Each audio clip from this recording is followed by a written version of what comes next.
వంశీ వల్ల కానీ బందర్లో ఉన్నటువంటి పేరు నాని కానీ ఇలాంటి కొంతమంది అక్రమ దోపిడీలకి బలైపోయింది కృష్ణా జిల్లా. ఇవాళ అభివృద్ధి లేకుండా ఎక్కడా కూడా కార్యక్రమాలు జరగకుండా ఇవాళ చూడండి ఎటువంటి జరిగినటువంటి పరిస్థితి లేదు. ఇవాళ వరదలు వచ్చినాయి. ఈ వరదల్లో గతంలో ఎప్పుడన్నా వచ్చి ఎవరన్నా పలకరించారు? ఒక ముఖ్యమంత్రి గారే స్వయంగా కృష్ణా జిల్లాలో ఉండి ఇవాళ జిల్లాని సక్రమైన మార్గంలో పెట్టడం జరిగింది. ఈ నాయకులందరూ కూడా ఎవరిని కూడా వదిలిపెట్టే సమస్య లేదని కూడా తెలియజేస్తారు.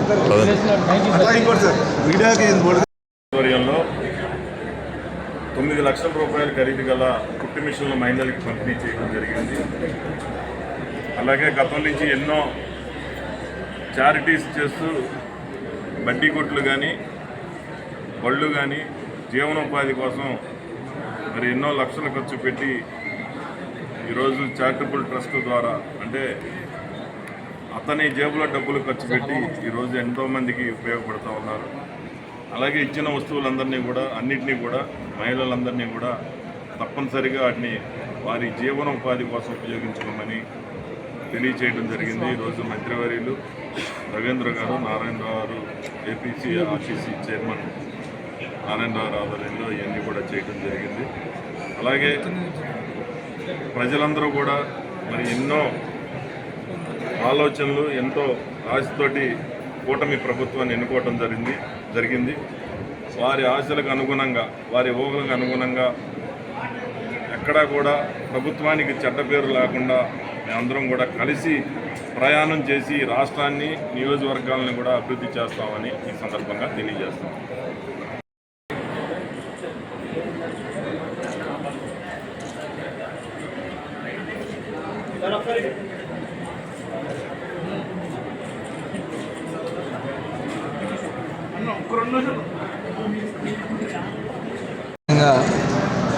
ఆర్టీసీ చైర్మన్ గౌరవనీయులు కొనకళ్ళ నారాయణరావు గారి ఆధ్వర్యంలో దండమూడి చౌదరి కృష్ణా జిల్లా తెలుగు యువత అధ్యక్షుడు దాదాపు 150 కుట్టు మిషన్ని మహిళలకి ఈరోజు ఇక్కడ ఉచితంగా అందించడం జరిగింది.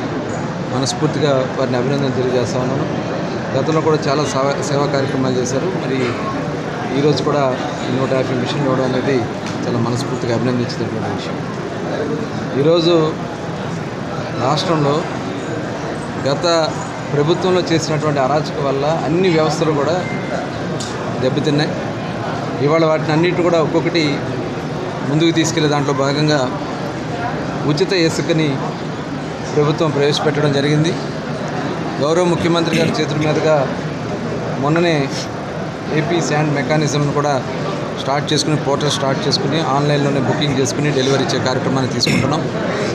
మరి ప్రస్తుతం మాన్సూన్ సీజన్ అవడం వల్ల ఎందుకంటే వర్షాకాలంలో నేషనల్ గ్రీన్ ట్రిబ్యునల్ వాళ్ళు ఇచ్చినటువంటి తీర్పుల ఆధారంగా అక్టోబర్ 15 వరకు కేవలం స్టాక్ పాయింట్స్లో మాత్రమే తీసుకెళ్లాలని, అలాగే డీసిల్టింగ్ జరిగి ఉంటే ఆ డీసిల్ట్ చేసినటువంటి శాండ్ ఏదైతే ఉన్నదో దాన్ని మాత్రమే ఉపయోగించుకునే విధంగా మరి ఇప్పుడు ఉన్నంత వరకు అందించడం జరుగుతోంది.